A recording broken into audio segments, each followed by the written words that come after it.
Welcome to this conference on rebuilding the environmental consensus. My name is Sean Spears, Director of Green Alliance. It's a great pleasure to welcome you all today. I hope you will all have found a copy of our new strategy, which is probably the best thing you're going to read this week, this year. Do nurture it, keep it under your pillow, pay every attention to it. It's been the product of a lot of work, and our previous strategy, which we completed about 4 years ago, in my forward to the strategy as a kind of non-mystic Meg, I said that Green Alliance's vision of a green and prosperous UK was now owned by all the political parties, and therefore all we had to do was to provide politicians with the policies to implement what everybody agreed was the need to address major environmental challenges.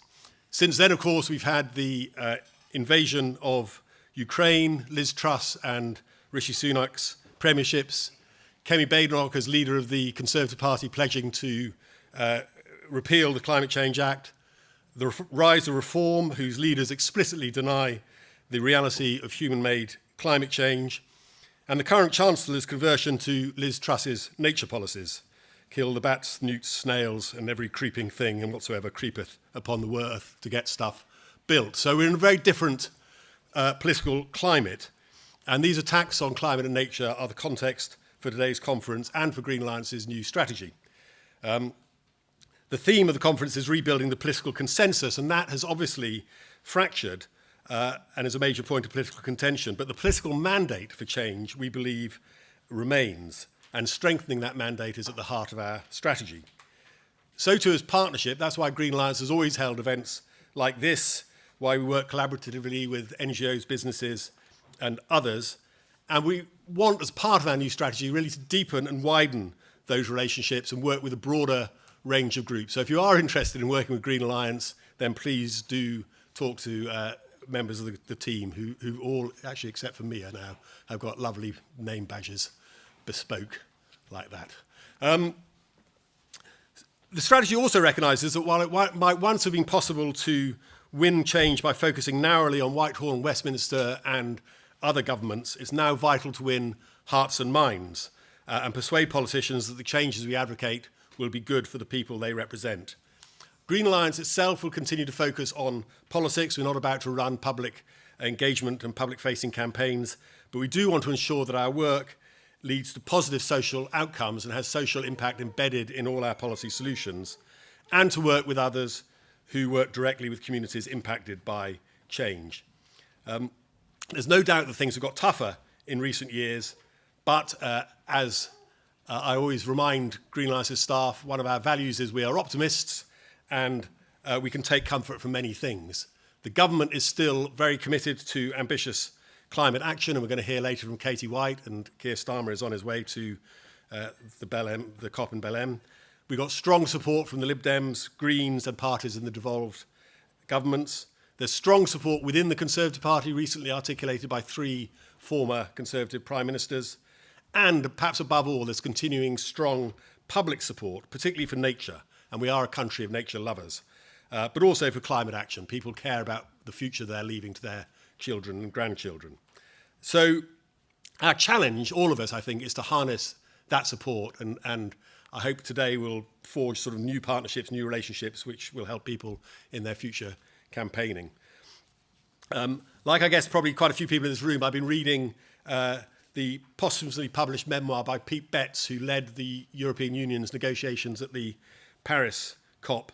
The book was written while he was dying of a brain tumour, and towards the end he writes, I realise that the message I most want to share in these final days is a plea to both left and right, especially in the UK, not to make climate an ideological or culture war issue. It is simply too urgent for that. And he goes on, we need to broaden and deepen the consensus for radical action on climate change, and I would add also for change on nature, and bring as many people as possible into the tent. So I think that's quite a good text for today's conference and indeed for the panel session that we're going to move on to now about winning. What is it about? Zoe Williams is going to tell us. There we are, how we can tell a more effective story on climate change to accelerate action. And the last thing I meant to say is if you want to tweet, it's hashtag GA event, and we'll be live tweeting, but on Blue Sky, not the other one. Zoe, welcome, and thanks very much for joining the next panel. It's a pleasure, and you shot my fox a bit because I was going to say that. Anyway, welcome everybody. This panel is about how to tell a more effective story on climate change. Arguably, the stories are effective because over the past 20 years, as I'm sure we've all seen, we went from a time when believing in climate change was a real uphill struggle, and you'd get panels on the BBC where half of them explicitly didn't believe in anthropogenic climate change and half of them sought to persuade them. And it was a slightly ridiculous situation, having to kind of argue facts. And then that battle was won. And some time ago, to bring us to today, when the dispiriting situation is everybody believes in climate change, almost everybody believes we should try and change it, we should halt it. There's probably some difference in the amount of urgency people approach it with, but there is a very wide consensus that we have a crisis on our hands and we should pull together to fix it. What's changed is that people that do seem to have lost faith in the political class, both nationally and internationally, and into that loss of faith and in some cases hopelessness, climate change deniers and people who get political currency out of extinguishing that conversation are really pushing at an open door because the people who explicitly claim to be able to fix it so often don't fix it once they're in office. So our panel, I'm going to introduce the panel very briefly, will be taking this from various different angles. Rachael Orr is an expert in climate communications. Asad Rehman is the CEO of Friends of the Earth. Sofie Jenkinson is the co-director of Round Our Way, which helps communities impacted by climate change tell their own stories. And Lila Housen-Smith is the practice director at Global Council, which narrates to businesses what government policy actually is. And I hope each of them are going to say briefly what from their perspective will help to get this broad and deep consensus that we're looking for. And I think probably take on that sense of hopelessness that obviously none of us have, otherwise we wouldn't be here. Rachael. Thanks so much, Zoe. Morning, everybody. It's great to be here. Climate Outreach has just finished a big piece of research, Britain Talks Climate and Nature. We spoke to 7,000 people across the country in the course of that research. And probably my most depressing moment was when I sat in a focus group with the audience group we call Progressive Activists. I would hazard a guess that pretty much everybody sitting in this room falls in the audience segment of Progressive Activists. And someone started by saying, I'm just utterly despondent. I feel like I've been campaigning on climate for 20 years and nothing has changed. That's not true. And the first thing we all need to do as advocates for climate change is keep on reminding ourselves of the progress that we've made and the progress that we've helped to bring about. One of the things that I've really noticed in kind of our broader sector in the last kind of few months is we feel quite despondent. It's kind of obvious as to why. We've lost our confidence, and that was coming through in this audience segment as well. And we need all of us. We need all of us to regain some of the hope and kind of remind ourselves of the progress that we've made, because if we can't keep remembering that, then it's really hard to remind others. And when we moved into talking to other people who spend less time thinking about climate change in their kind of daily lives, who, as you rightly say, Zoe, remain really worried, remain really concerned, can see that the climate is changing around us, when you tell them about the progress we've made, when you tell them that in the UK that we've halved our emissions, when you tell them that more than 50% of our electricity is now from renewable energy sources, they say, oh my gosh, I'm really surprised. Oh wow, I didn't know that. Oh, we closed the last coal power plant and we're now, you know, kind of powering more energy by clean energy. People are really excited and energised, and we as a movement are not doing a good enough job of reminding people, telling people, being proud of and excited about that progress. And I think that's a really critical thing that we all need to do far more of. The other thing that we found really, really strongly in this research is about how we make this story tangible and local and meaningful for people's everyday lives. A lot of our conversations about climate still start from global emissions, global negotiations, big kind of lofty targets. There are some people and places where that is the debate we need to have. But one of the things we did in the course of this research, we ran some kind of more deep dive, what we call narrative workshops. So we sat with people in the audience segment that we call rooted patriots, which is the closest kind of read to your typical swing voter. And we ran workshops in England, Scotland and Wales. And we tested a bunch of narratives with them and asked them which one they thought was most effective. We tested a bunch of narratives around protecting the planet for future generations, a bunch of narratives about creating good jobs and green jobs, and a bunch of narratives about things that matter in your neighbourhood and your community. And by a mile, those are the things that landed for people. People say, when I see new houses being built with solar panels on the roofs, I think that is just common sense British policy making, and it's great. Why don't we do more of that? When I put a solar panel on my roof, my bills go down. When they clean up my local park, or I notice that my river is less polluted so my kids can go play in it in the summer, I love that. So I think the other thing that we really, really need to do is how can we make this really local, really tangible, and about the things that really matter to people's lives.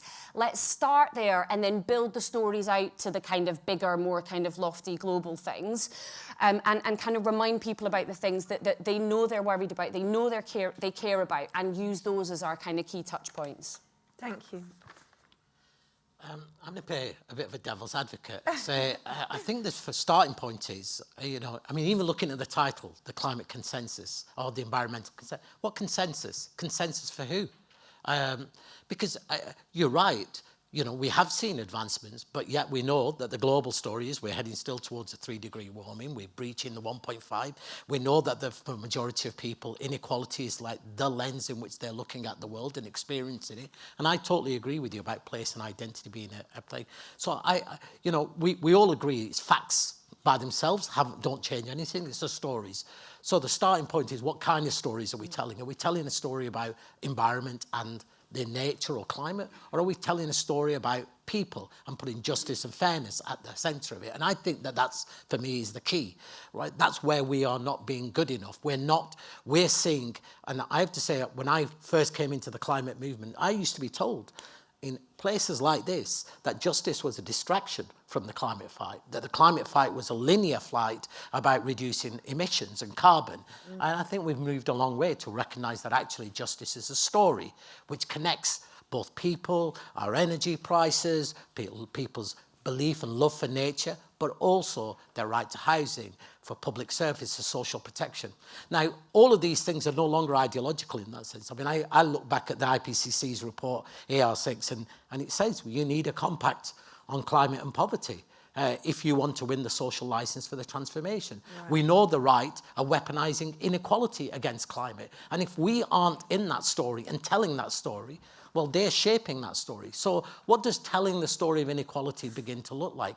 Is it just something we tell on the side, or is it the centre of the story?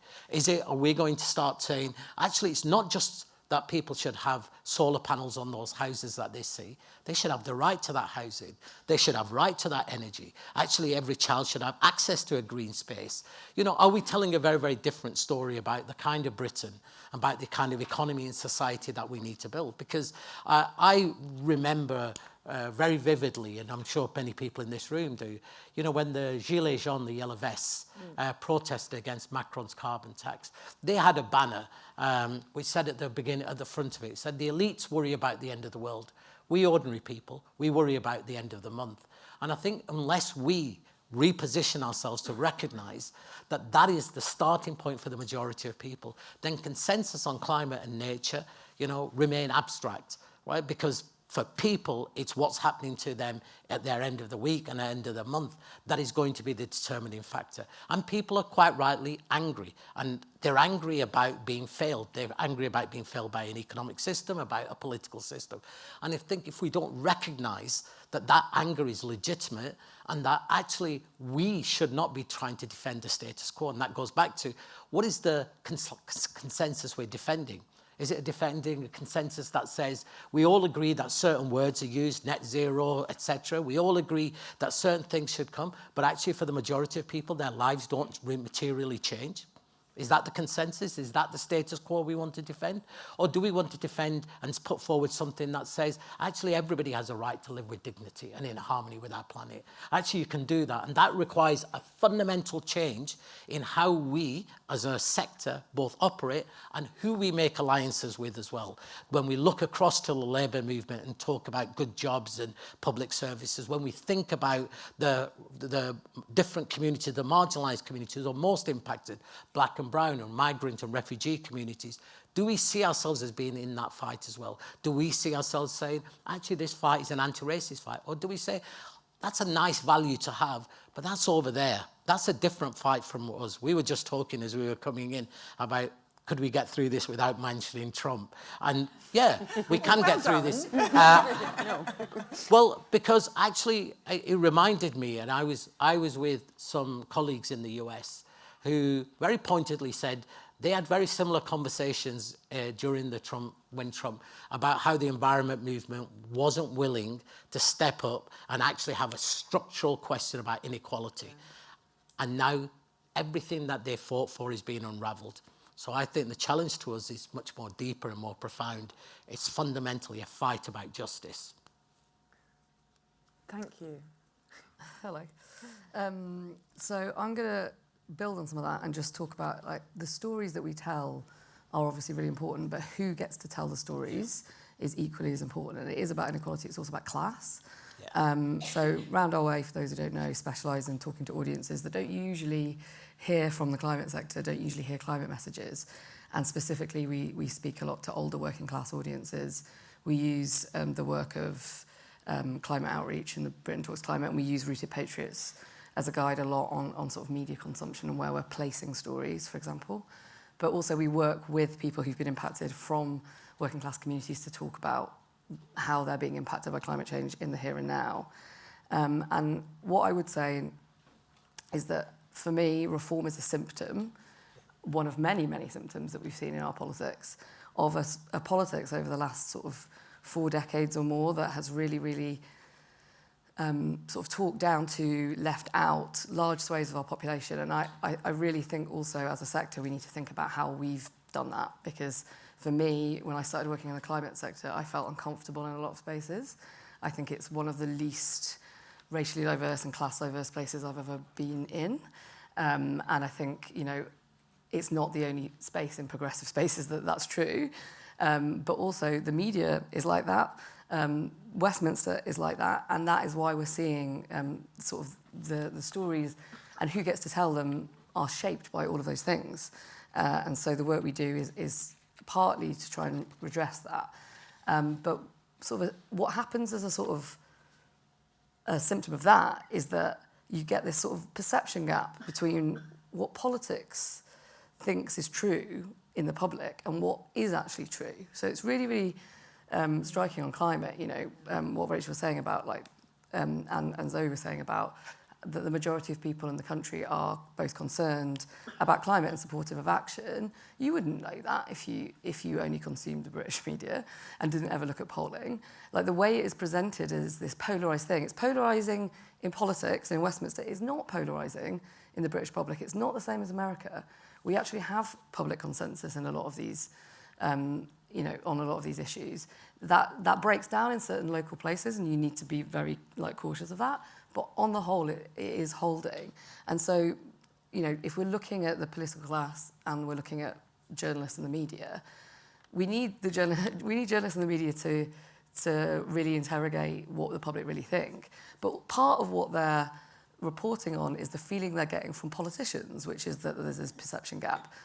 So for a lot of parties, what we really need to see is confidence in their coalition. So for the governing party, Labour Party, the climate is a really good issue. It's a really good dividing line, and actually a lot of reform-curious Labour voters, working class people, really, really care about this. They just need to be communicated to in a way that is, you know, inclusive and mindful and centres them. You know, a lot of the work we do starts with the thing we know people care about. So a local flooded football pitch, or a hot maternity ward, a hot classroom where their kid is studying in 36-degree temperatures. You know, flood water that has got human poop in that is, like, going all over their kids' playground. We start with that story and then we build it to climate. We don't start with climate and build it over. So I think that's true for Labour. I think it's true for Reform too. Like Hope Not Hate's work at segmenting Reform voters is really, really interesting. You can see that it's not true that all groups of Reform voters actually are anti-net zero, anti-climate. A lot of them are. And so actually thinking about where people are at, what message lands with them, what they're already experiencing. We've already seen huge flooding, huge storms. We're seeing more and more of it. And those moments will be capitalised on by Reform and by anti-net zero actors who want to use adaptation, for example, as a form of climate delay. We need to be confident in talking about climate risk, in talking about climate impacts and action, because we know where the public are. But we need to do that in a way that is not in a sort of Remain sort of style campaigning way, which is, you know, with them and about the things that they care about as people like my family in the north who are in post-industrial places who want to hear stories that resonate with them, not being lectured about certain amounts of degrees or emissions or whatever. They will be happy to hear from experts on that, but they want to start with where they are. And so I think it is about the kinds of stories, and that's what I'm describing, but it's also about who. And I think we need to look at that in all those different spheres, both how we tell stories as a sector, how we persuade politicians to tell stories, and how the media tell stories, and then feeding back to the media when we think that's not quite right. Mm-hmm. Okay, thank you. Lila.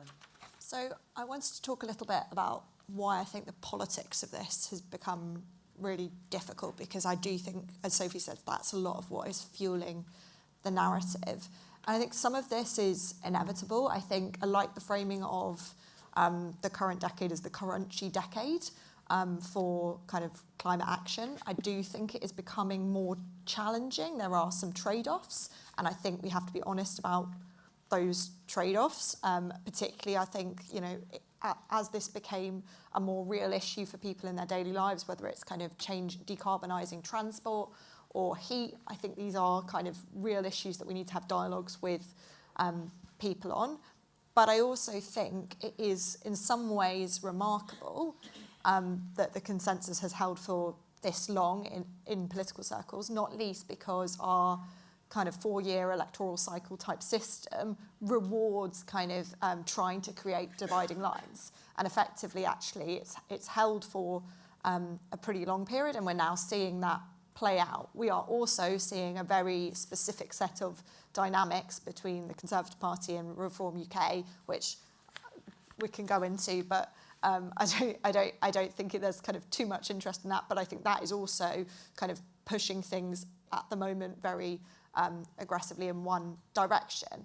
I then kind of think there is one final point, which is that I do think there is an ability for Reform and others to present this as a kind of very top-down elite issue. And where I think that comes from is, to date, effective policymaking in this space has been very much seen as sort of setting national targets.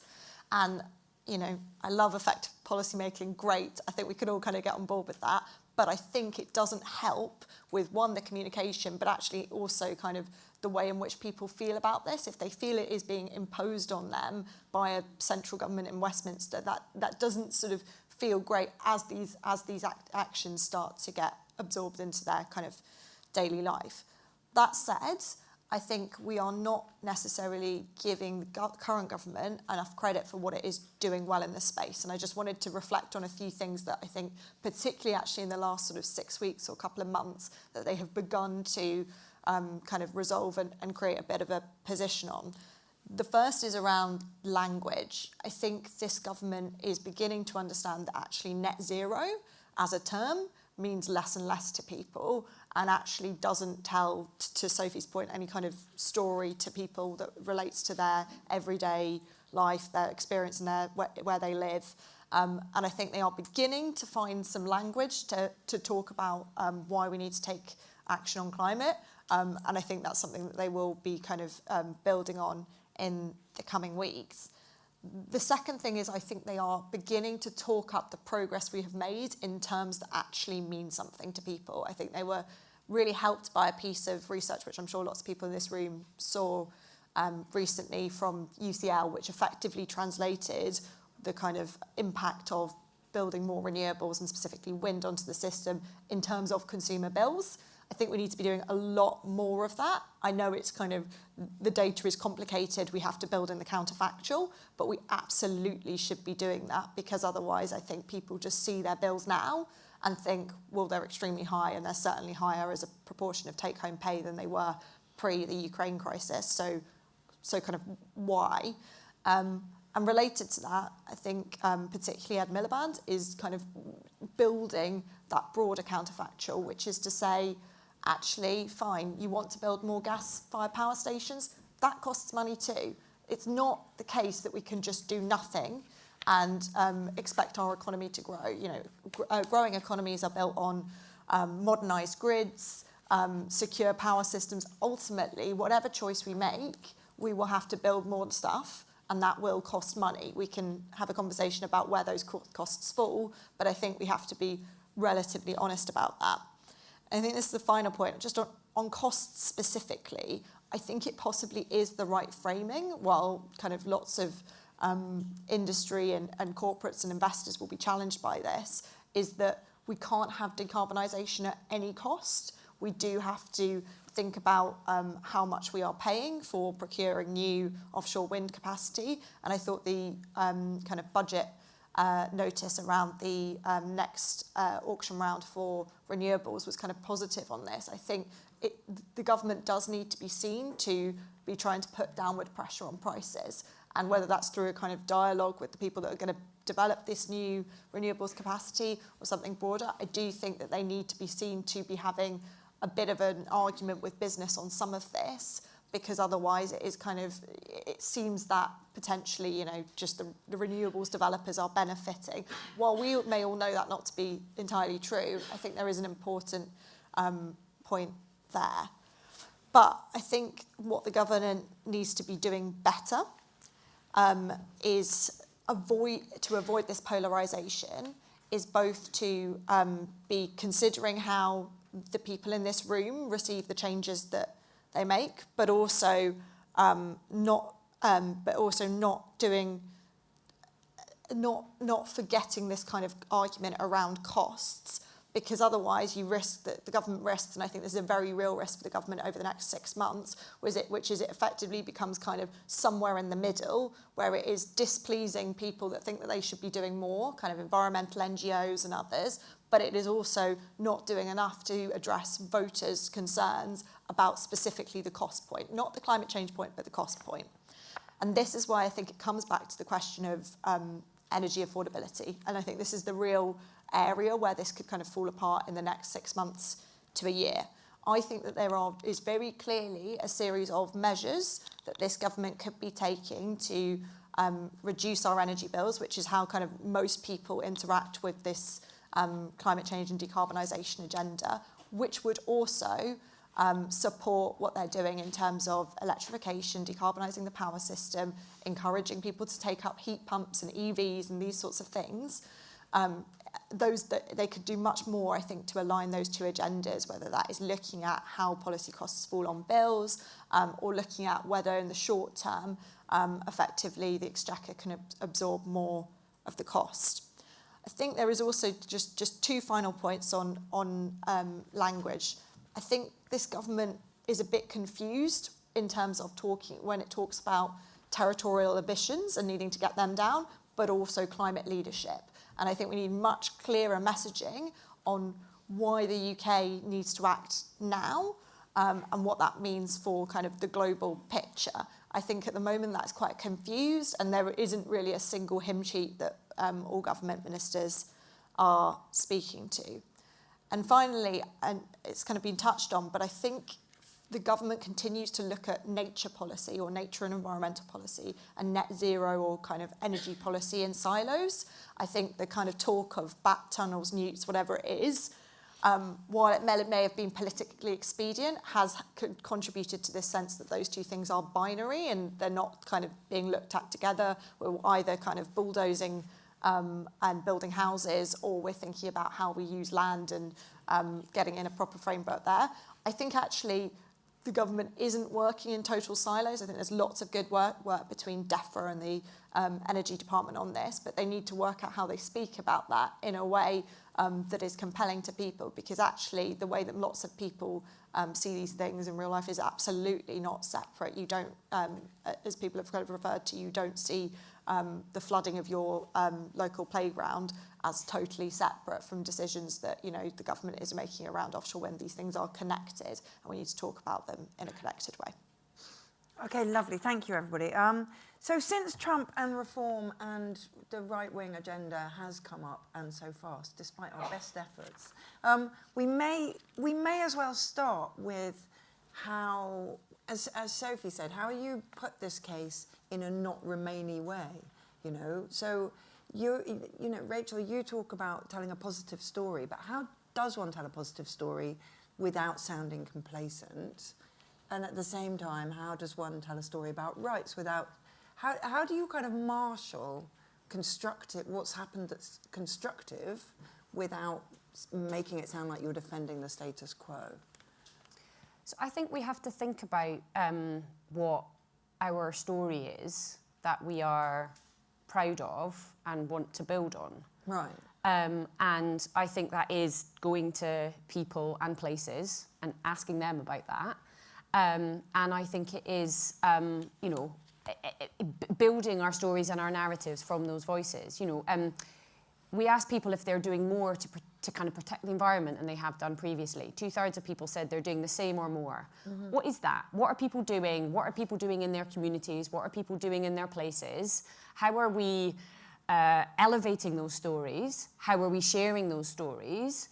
How are we making people feel like when they're showing up for nature, for, you know, tackling climate change, that they're part of something bigger? I think a lot of people feel like I'm just doing this little thing in my community and I'm kind of isolated from anybody else doing something. One of the great things I get to do in my job is I get to hear all of these stories, right? But like, how are we knitting them all together? How do we make people feel like they're kind of part of something that has some positive momentum? And how can we kind of reflect that back? Because that's something that kind of we own. It's not about, you know, status quo, or it's about what are people doing and how do we celebrate and build on that and invite people to kind of do more and you know, kind of feel connected. I mean, Asad, it must be frustrating to watch the right marshal anger as their force when actually there should be plenty of anger on the progressive side that we find it hard to express. Do you find it frustrating? I do find it frustrating, and I also actually find it very frustrating when I look at what I would call sort of right weaponising many of our communities. And I come from a working class town in Lancashire, and I see my town and I go, these people should be with us, right? I mean, so we have to be hard on the politics but soft on the people, because the people, where the people are, they are angry. And I think our job is that we have not been effectively been able to speak to them, to weave together their anger towards a progressive agenda. And like yourself, you know, I mean, Friends of the Earth, we have 233 local groups, in like rural to urban to many of the red walls here. And in all of those places, the stories of what ordinary people are doing is immense. But we have hollowed out that story. People feel they have no agency. They feel powerless. They feel communities have been left behind. Things are done to them. And actually, there's a real danger that a lot of the solutions that we talk about, you know, will be imposed on communities, right? Without people's views. And if you were the right, you would be weaponising the story of, see, this is going to be done to you. Again, it's the elites of Westminster. So ownership is part of it. But actually, I think there's a much bigger story about what, and I'm going to say that there's two words I always said were talked about often within our offices broadly, but never out in public, which was, of course, class, never talked about in the environment movement, and I'm going to say capitalism, but neoliberalism, right, in the sense of the economic system. And I think if we don't recognise that, we are not going to be able to understand how that the right are weaponising inequality and the solutions that we need. And that's also about a progressive story. It's about the progressive story of Britain, right? It's the story of people have driven change. And I think that's largely been erased. A lot of people feel they have no power at all. And I think we have to rebuild community power. And I'm just reminded in my community, the things that used to exist, that used to tell us a story of who we are, what we believe, what our values are, where we come from, have all gone, right? It's the faith organisations, the community organisations, the youth centres, the brass band, the miners, it's the pubs, all of these things had a way of telling a story. And they're nothing now in most places. And there are other people telling stories. And I think, and we're as an organisation, the real job now is, you know, how do we organise at a grassroots level? How do we tell a different story? And how do we weave together climate, nature and inequality to develop people's plans? I don't want to talk about climate as a starting point. I don't want to talk about nature as a starting point. I want to talk about people's lives as a starting point. I want to talk about the towns and cities that they're proud of, that gives them their identity, and think about how do we build back up, because that is the political power that we need. So laws are really, really important, but we all know now, as we've seen in the US, unless you have organised power, you can't make those laws and you can't hold those laws. So I think we have to both have, of course, continue to have the Westminster game and etc. But we have to put as much effort back into like organising, not just mobilising, but really organising in our communities. Yeah. I mean, Sophie, you said that we're not America. You know, we are still, even on the right, very committed to climate action. And you certainly see that as a kind of, it was certainly a strong voice in the Conservative Party until quite recently, the conservation and by implication climate change activism. But it also at the same time, we're not America yet. I mean, this stuff does export quite easily, and there is a lot of political mileage in explicitly denying climate change and associating climate change activists with a kind of pinko, you know, destructiveness. Yeah. Where would you go with that? Because I feel like climate activists should become more ideological, not less. So I think I would say it really depends on audience. So, and I think nobody in the sector should be trying to speak to every single person in the public, right? So I have a very specific role. Round Our Way has a very specific role speaking to people who don't usually listen to climate messages because they find too many of them to be middle class, elite, sort of luxury sort of like vibes, or very, very sort of like left-wing activist vibes. And I would say that in the media there's been this sort of fringification of like you're either a denier or you're an activist, which is actually just not where the public are. And sort of like being able to tell the story of where the public are and doing that to audiences, you know, that you are very clear about who you're talking to and how you're doing that. So, you know, you're right that things get exported, and I think that's why we're seeing some of the political breakdown in consensus. And we should be very worried about the public consensus. We should be thinking about ways in which we hold that up. And we can do that differently for different groups. So I want to see more non-activist climate comms, for example, for people who don't like that, which doesn't just mean working class people. There are plenty of working class activists, but like there are groups of people in this country that don't like that. So we need more comms for them. But we also need more hopeful, joyful, activating base, like pro net zero base stuff for people who want to build that base, and also, you know, your moderate conservationists who are part of that base. They want different stuff from your sort of progressive squeeze. So it's also like thinking about a strategy that speaks to all the different kinds of people that exists in the, you know, in the public. Also, people contain multitudes. Some people believe lots of things that are contradictory. So finding stories that you can tell. Like, for example, you know, why aren't the government doing some comms where they're talking about energy bills at like your local football club, your local rugby club? Like, why aren't they doing some of those things that just, I think people need a proof point to see that those things are possible and can happen. Like, I think loads of people would have sat in focus groups and heard, oh, Great British Energy sounds great, that's never going to happen. You know, it's not that people even don't like the ideas, they just don't think they will ever happen. Yeah. So seeing proof points, so I can see Lucy, Local Storytelling Exchange do loads of this great stuff in local papers, local level comms, about action that's already happening. So that is like proof of stuff that's happening in people's local communities. We do the storytelling that's like, why do we need this action? They do the storytelling that's, this is how the action happens and what it could look like.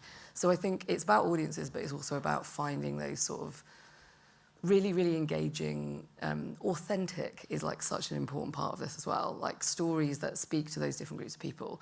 Because I think, like, you know, to sort of come to cost, like cost is a really important part of this, and it's a huge barrier, but it is not the one thing. Like that is not the only way people think.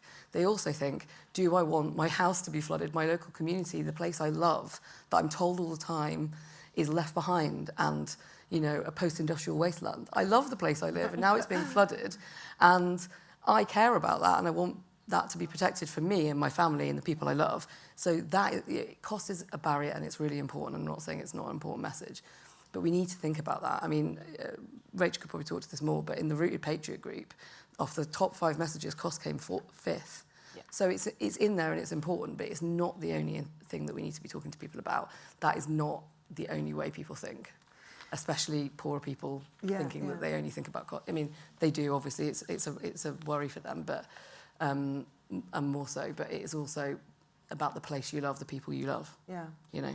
I mean, Lila, when you kind of referred to the government, one of the government's successes being the way it had shifted its language to speak more to where people were. So it talked less about net zero and more about the bill, you know, your bills. But is there a kind of sense in which it's not very inspiring? It's not very inspiring to be told by Rachael Reeves that she's shaved a quid off your bills, especially when you're not experiencing that as a real benefit in your life. Yeah, absolutely. And I think there is lots of criticism of Ed Miliband, reasonably or unreasonably, but one of the things that he does do quite well, in my view, is speak in quite an inspirational way that excites people. And when I say I don't think government's speaking from the same hymn sheet on this, I think it is almost, you know, it would be easy to forget that Rachael Reeves once called herself the first Green Chancellor or had aspirations to be the first Green Chancellor. She seems to kind of never want to talk positively about what we are doing on climate change. And I think this is part of the economic story. I mean, my personal view is that you can't have a situation where we are seeming to take kind of quicker action on climate and decarbonisation and bills are also going up. I think that is a really, really challenging narrative for the government. Mm-hmm. And I agree with Sofie that it's not all about cost, but I think that is a really simple proof point for right-wing parties to utilise to stoke discontent. And that is the worry there. But on the wider economic story, I think it needs to be broader than that. I think it needs to be about the supply chain jobs, the indirect benefits of the action we're taking. We need to be talking up the fact that actually, you know, offshore wind has been an incredible economic success story for the UK. And I was talking to a friend at the weekend who is from Grimsby and was talking about how Ørsted and they're not a client, this isn't a promotional, but that has been a kind of quite transformational thing for that town, and that has really kind of changed the way that, you know, people they went to school with saw this. I think the counterpoint to this, and sort of apologies for bringing this up, but I think it's an important counterpoint and one that the right-wing parties are using, is the North Sea and areas around kind of the northeast of Scotland. And I don't think the government has got its positioning right on that. I think it's, you know, it's credible to say what it needs to do around new licensing, but I think it needs a broader story about the transition. I think just transition, which is actually a policy of previous governments, doesn't mean much to people. And I think that my worry, particularly with the North Sea, is that becomes the kind of emblematic failure of kind of place-based transition. And actually that's a real worry. So when we talk about the economic story, yes, it's about cost, but it's also about these broader pieces. And actually the government has a huge amount of agency there, working with kind of local and regional partners, and that's just not happening today. I mean, we're looking at in Aberdeen, in terms of the Clean Jobs Task Force piece that they put forward recently, a tiny pilot, £20 million pilot to try and get some jobs transition. That's just not. It's just not enough. There's no cohesive narrative, but there's also no coherent action there. Mm-hmm. I'm going to go to the audience for questions. Is anybody burning to ask one straight away? Yes, thank you in the green. And then I will come to you after that. Can you hear me? I can hear you, but there is a mic as well.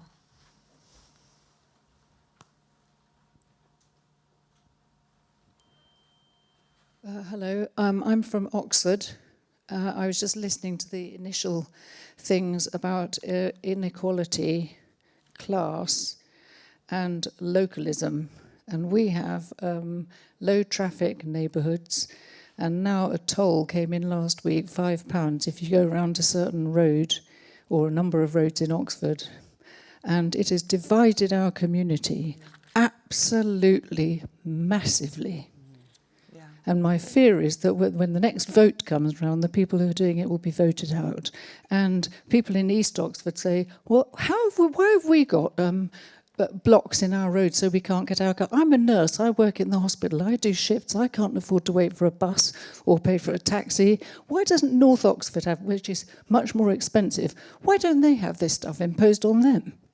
Well, how am I going to get round the ring road and pay £5 every day? 20% of the staff in the most successful secondary schools say they might have to stop working there because they can't afford to live in Oxford. So there's a class thing, there's a financial thing, there's a localism. If you're trying to persuade people locally, my God, have these two initiatives, which were very well researched before they happened, my God, have they divided the community. Okay, I'm going to take one more question while you all think about that, because I think it is an important thing about how divisive constructive action can be. Can I get a mic to this lady in the black? Perfect. Hi, I'm Juliet Michelson from climate charity Possible. Thank you, super fascinating discussion. My question, I think the reflections on why climate has been able to become such a divisive issue, for me, part of that is because at the base of climate policy, we all know, we don't like saying it, is that we are going to have to ask people to live their lives differently. Lila's touched on it, and in fact the last question touched on it, but we know we're going to have to ask people not only to shift to EVs, but we can't replace every internal combustion engine car with an electric vehicle. We have to move people out of their cars. We know we need frequent flyers to fly less, despite what the government says about airport expansion. And we know that when people's boilers break, we need them to get a heat pump. We can't have them just going out and replacing boiler, but it's hard because we don't have enough trained technicians, etc., etc. So how can we not be scared to say these things, to be open that this is going to require people to live their lives differently, but make those ways of doing things differently the cheapest, the most convenient, the most attractive, even in some cases the most aspirational way of doing things. We think a lot about how we can make, for example, long distance train travel aspirational in the way that flying has generally been seen as aspirational. So we'd really love some reflections on that. I mean, certainly the low traffic neighbourhoods does seem to illustrate very clearly that point that when you're in a very unequal society already, everything you try and do seems to highlight the inequalities. What should we do? So I thought the way you framed some of your insight into the low traffic neighbourhood was really interesting, and I think kind of builds on and some of the things we've been kind of talking about this morning. You talked about things being sort of imposed and people, feeling that imposition. I didn't say they were imposed. I said there was a very extensive consultation, but now that it has come in. Sorry, I kind of misunderstood your framing. I live near Oxford and have spoken to lots of people there who say, I didn't know about this. But I think some people feel with things like low traffic neighbourhoods that it is an imposition. It has been imposed on them. Maybe that's not true in Oxford. Maybe that's not your experience, but that is what people feel in some other places. So I think there's a really important point about how we're doing the consultation and how you're not just doing the consultation, like throughout the process, right? How are you continuing to kind of talk to people about what this is and why it matters and why it's important and the benefits it's trying to bring. I think obviously Sadiq Khan had some challenges with implementing some of the policies in London around some of the low traffic stuff that he's been trying to do in the ULEZ charges. London's air now, I think, like last week or a couple of weeks ago, was at a safe level of pollution for the first time in sort of 30 years. So when the fight is happening about implementing the policy, that's all over the news. How many of us knew that London's air was now safe to breathe? I know that because I was on a panel with Mette Koban, which most people don't get to do, right? So we need to think about the consultation. We need to think about that continuing throughout the process, but we need to continue to communicate the benefits of why we're doing this, because that's the bit of the story that always gets left behind if we want to continue to kind of try and build some of that sort of ongoing kind of consensus for any of this. And is there, I mean, Sophie, what do you think about that question of finding an inspiring way to say you're going to have to live differently? Or would you just not say that? I think it also, again, goes to audience, but I think, you know, one of the reasons that I think backing away from climate risk and talking about impacts is a mistake, other than the fact that opposition to people who are opposed to climate action will do that, will capitalise on that, is that change is coming. Do you want it to be really, really shit, or do you want it to be okay? But you can't say that. But that is like storytelling around like the changes we're already seeing is important to build the sort of the consensus, but also the sort of the permission for action. Because if people don't see the need for it, then you're never going to be able to tell a story about why it's happening. And I think, you know, the other part of that is again back to confidence, which is, you know, around ULEZ, for example, confidence, and Sadiq did have this confidence in that, knowing that most people were in favour of that, and just knowing that it was being used and stepping into that in a confident way, and then using that confidence to help socialise issues. So, like on EVs, for example, like Steve Akers has done quite a lot of good work on this persuasion. Like it is getting easier because more people see their friends with EVs, and so the more that can happen. I think heat pumps is very, very difficult because it's in people's homes. It's a lot more disruptive. I think at the moment we haven't got anywhere near the hard stuff on that. Like we are doing low hanging fruit, middle class people doing uptake. I think how we tell that story really needs thinking about, and I think people being able to see what it looks like. People don't know what it looks like. There are people, I sit in rooms with people in the climate sector who are like, I don't even know what the process is. Right. Like we don't know how we're going to tell stories about how it happens to people if we don't know. And I think, you know, we have to win the argument. We have to continue to win the argument, but we have to be very, very innovative and think about different ways to tell stories with different kinds of people. Like, you know, your local football club having a heat pump and being able to offer a warm room or a cool room for people in your community, and people being able to see that, for example, is a really good way of people being able to see it more and socialise it more, and giving politicians and the media more confidence in telling those stories. Asad. So I definitely agree with you. Look, we all know change is inevitable. We're fighting about what kind of change, right? So, and in that, I do think one of our problems has been, as a sector, often we struggle to, when we say, what's the vision of the society, the economy and the world that we want? We can't tell a compelling story in the kind of way that I want to move away from saying people's lives are different till people's lives will be better. And I think the language of saying better and speaking to where people are is something that's really, really important. And so we're unable to do that or effectively. And of course, the right are weaponizing and saying it will be different, and that difference is going to be worse for you. And you know that whenever you're in a precarious situation, you hold on to whatever is terrible because you fear what's coming. And for many people in this country, like working people around the world, they've seen what change means. It's been bad for them every time. It's been less and less. So I think there's something profound. And I think the second thing actually is it's less about actually how people's lives, which need to be better, but it's also the question about what kind of economy we're going to have. And you know, it's not, I think we're missing something if we don't understand the fact that the right are being fueled by a billionaire class, fossil fuel industry, etc., with the same three mantras pretty much around the world: migrants, Muslims, climate. Right? It's the same playbook of being able to use those. And so when we are fighting something that's not just about proving to communities that tackling climate or nature is good, we're also fighting an actual powerful political force. And that requires us to have also more strategies than just simply, you know, being able to talk about the benefits of air pollution, etc., which of course are part of the stories, but we've got to recognise who are the real protagonists we're fighting behind, you know, in this moment. Can I take this question here? And your question, but they both have to be quick. Sue Pritchard at Food Farming Countryside Commission. I want to enthusiastically endorse everything that Asad was saying there. I think we've defaulted into using the passive voice as if these things are happening accidentally and we're struggling to respond to them. That is not what is happening.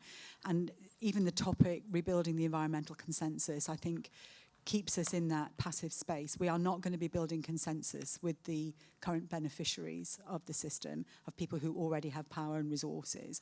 And I am absolutely in support of a new set of strategies that shines an incredibly bright light on the way that power and resource works at the moment. And in my experience working with the food conversation for the last 2 years, working with people where they are, asking them the question, what do we really want from food and food systems? When they find out how things work at the moment, they're outraged. And that's the point, I think, that we can mobilise anger, which is the correct emotional response to the scale of injustice that we face, and use it much more effectively. So turning all of that into a question, what do we need to do to pivot our tactics from this kind of sludgy, collaborative consensus building? I'm here for that, but can we just start taking the fight back? Yeah, okay. I like that question, even though it wasn't really a question. Thanks very much. Shok Sinha, I'm CEO of the climate charity Ashton Climate Solutions. So my question is about speed and the limited time window that we have to deal with certain issues, climate change, nature, and we haven't talked enough about that this morning. And Asad will know, you and I, we've been involved in this for a long time. We've spent 20 plus years trying to move the environmental movement, and I think quite successfully in many ways, towards an environment, a justice-based agenda. But we've got to deliver 67% carbon emissions reductions by 2030, 81% carbon emissions reductions by 2035.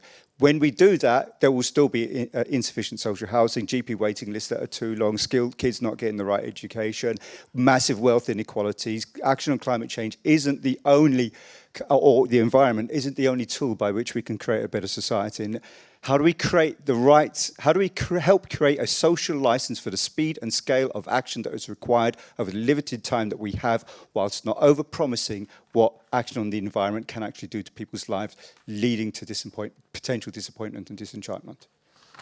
Okay, we're going to have to make way for the Minister in a minute. So can each of you give me just a line about this question of both those questions are the same question, really, is pivot towards outrage or not?